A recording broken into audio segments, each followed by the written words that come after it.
السلام علیکم اسٹوڈینٹس، کیسے ہیں آپ لوگ؟ اسٹوڈینٹس، ہم نے حصہ نظم میں نظم نمبر 4 پیوستہ رہ شجر سے امید بہارک میں نے آپ کو پہلے 2 اشعار کی تشریح کروائی تھی۔ آج ہم بڑھتے ہیں شعر نمبر 3 کی طرف۔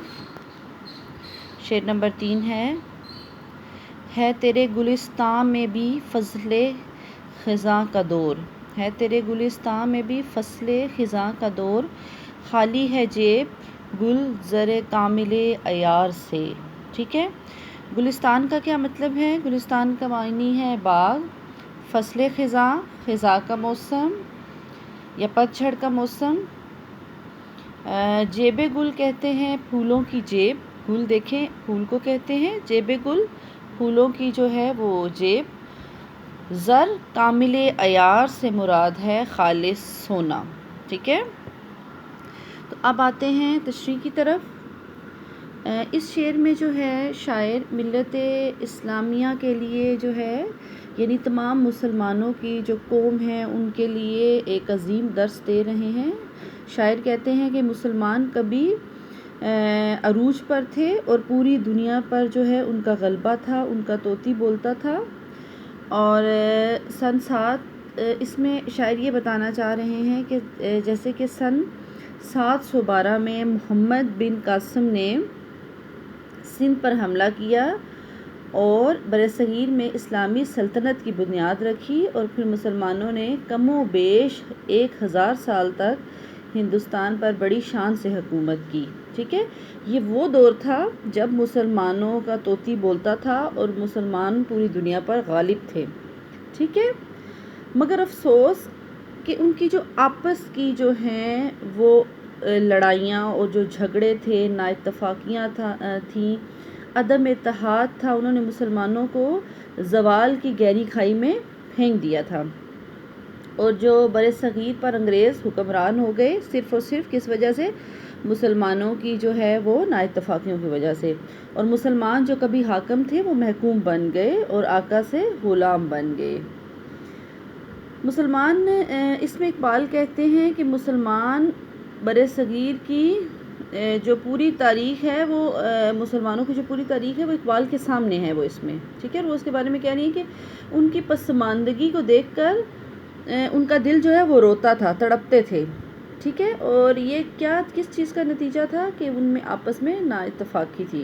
تو اس شعر میں اقبال نے مسلمانوں کو جھنجھوڑا ہے کہ اے مسلمانوں، اس وقت تمہارے گلستان میں خزاں کا راج ہے، تم زوال میں گھر چکے ہو، اس کی وجہ جو ہے وہ تمہاری کیا ہے؟ دین سے دوری ہے اور آپس میں نا اتفاقی ہے۔ اس کا حل یہ ہے کہ تم اللہ تعالیٰ کی رسی کو مضبوطی سے تھامو اور تفرقہ نہ ڈالو آپس میں، اور اگر تم ایسے کرو گے تو کیا ہوگا؟ تم ایک بار پھر تمام دنیا پر جو ہے وہ حکمرانی کر سکتے ہو۔ اب آتے ہیں شعر نمبر 4 کی طرف۔ شعر نمبر 4 ہے جو نغمہ زن تھے خلوت اوراق میں طیور، رخصت ہوئے تیرے شجر سایہ دار سے۔ ٹھیک ہے، سب سے پہلے تو میں مطلب بتاؤں گی۔ نغمہ زن یعنی گیت گانے والے، خلوت کہتے ہیں تنہائی کو، طیور طائر کی جمع، طائر کہتے ہیں پرندے کو، یعنی اس میں جو ہے طیور پرندوں کو کہا گیا ہے۔ رخصت ہوئے چلے گئے، شجر کہتے ہیں درخت کو، سایہ دار شجر سایہ دار، سایہ دار درخت، اوراق سے مراد یہاں پر پتے ہوں گے۔ ٹھیک ہے، یہاں پہ اقبال کہتے ہیں کہ مسلمان اس وقت تباہی اور زوال سے جو ہیں وہ دوچار ہیں اور ان کا جو وقار ہے وہ خاک میں مل چکا ہے۔ ٹھیک ہے، اور ان میں جو ہے اقبال نے ان اشعار کے ذریعے مسلمانوں میں جذبہ حریت پیدا کیا اور انہیں آزادی کی راہ دکھائی، اور شاعر کہتے ہیں کہ جو لوگ ان میں جو ہے وہ بہادر تھے، عظیم سپوت تھے، وہ کیا ہوا؟ وہ ایک ایک کر دنیا سے رخصت ہو چکے ہیں۔